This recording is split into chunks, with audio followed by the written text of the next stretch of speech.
Hello guys, आज का video है ईसीजी के ऊपर। जो ईसीजी का ग्राफ होता है, ईसीजी का ग्राफ को देखने का जो तरीका होता है मैं उसको बताऊंगा कि ईसीजी का जो ग्राफ होता है कैसे देखते हैं, एबनॉर्मल कैसा होता है और नॉर्मल कैसा होता है। इसी के रिगार्डिंग एक बहुत छोटा सा वीडियो बनाया हो आप लोगों को। बाकी जो इसके बारे में मैं आपको अगले वीडियो में अच्छे से डिटेल से बताऊंगा, लेकिन अभी फ़िलहाल में आपको ईसीजी देखने का जो तरीका होता है आपको पता होना चाहिए ईसीजी कैसे देखा जाता है। ईसीजी नॉर्मल है या एबनॉर्मल है, मॉनिटर में भी चलता है, मॉनिटर में भी पता चलता है कि हाँ ईसीजी नॉर्मल चल रहा है या एबनॉर्मल चल रहा है।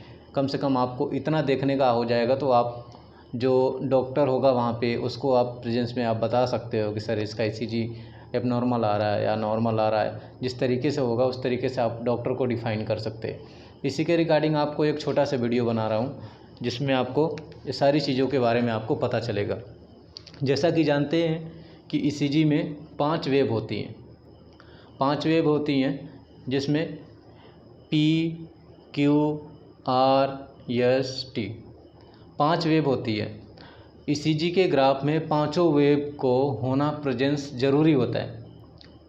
ईसीजी का जो हमारा ग्राफ निकलता है उस ग्राफ में P, Q, R, S, T पांचों वेव को होना ज़रूरी होता है, तभी हमारी ईसीजी नॉर्मल होती है। अगर इसमें P, Q, R, S, T ये सारे वेव में से कोई भी वेव प्रेजेंट उस टाइम में नहीं है, अगर कोई मान के चले पी वेव प्रेजेंट नहीं है या क्यू, आर, एस, टी में से कोई प्रेजेंट नहीं है या टी वेव जो है टी वेव सही से नहीं आ रहा है, तो इसमें आपको पता होना चाहिए कि कौन सा वेव गड़बड़ है और कौन सा वेव नहीं आ रहा है। उसके रिगार्डिंग मैं आप लोगों को ग्राफ के माध्यम से बताऊंगा कि ईसीजी देखते कैसे हैं। जैसा देखिए कि पहले वेव स्टार्ट होता है, जब ईसीजी हम लगाते हैं पेशेंट को तो वेव स्टार्ट होता है, वेव ऐसे लाइन आता है। इसके बाद यहाँ से पहला वेव क्या बनता है, पी वेव बनता है।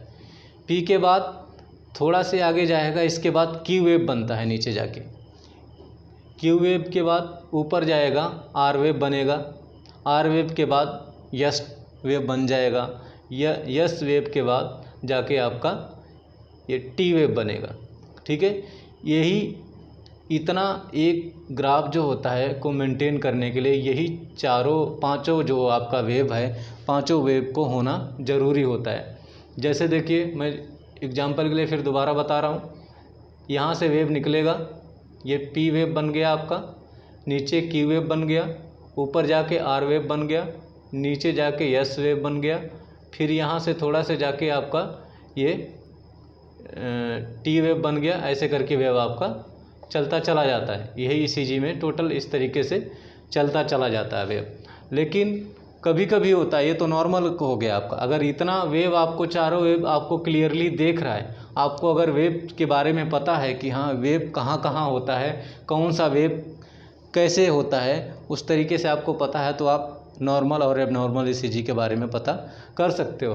दूसरा जो है एबनॉर्मल वेव कैसा होता है, मान के चलिए वेव ये चल रही है आपकी, यहाँ पे पी वेव जो यहाँ पे बन रहा था वहाँ यहाँ पे पी वेव नहीं बन रहा है, इसका मतलब ये ईसीजी एबनॉर्मल है। ठीक है, इसके बाद क्यू वेव देखा, ये बन रहा है, आर वेव बन रहा है, यस बन रहा है, टी भी बन रहा है, लेकिन क्या हुआ यहाँ पे पी वेव नहीं बन रहा है, इसका मतलब कि ये ईसीजी एबनॉर्मल है। ठीक है, कभी कभी क्या होता है कि यहाँ पे पी वेव बन रहा है, पी वेव आपका बन गया, क्यू भी बन रहा है, आर भी बन रहा है, यस भी बन रहा है, लेकिन यहाँ पे टी वेव फ्लैट हो जाता है। टी वेव का होगा फ्लैट हो जाएगा, ऐसे बिल्कुल इस तरीके से टी वेव एकदम फ्लैट दिखेगा, आपको सीधा दिखेगा। सीधा दिखने का मतलब क्या है कि पेशेंट का जो ईसीजी सही नहीं है, इमीडिएटली आप उसको जो आईसीयू का डॉक्टर होगा उसको इन्फॉर्म करोगे, सर इसमें टी वेव इसके उसमें नहीं आ रहा है।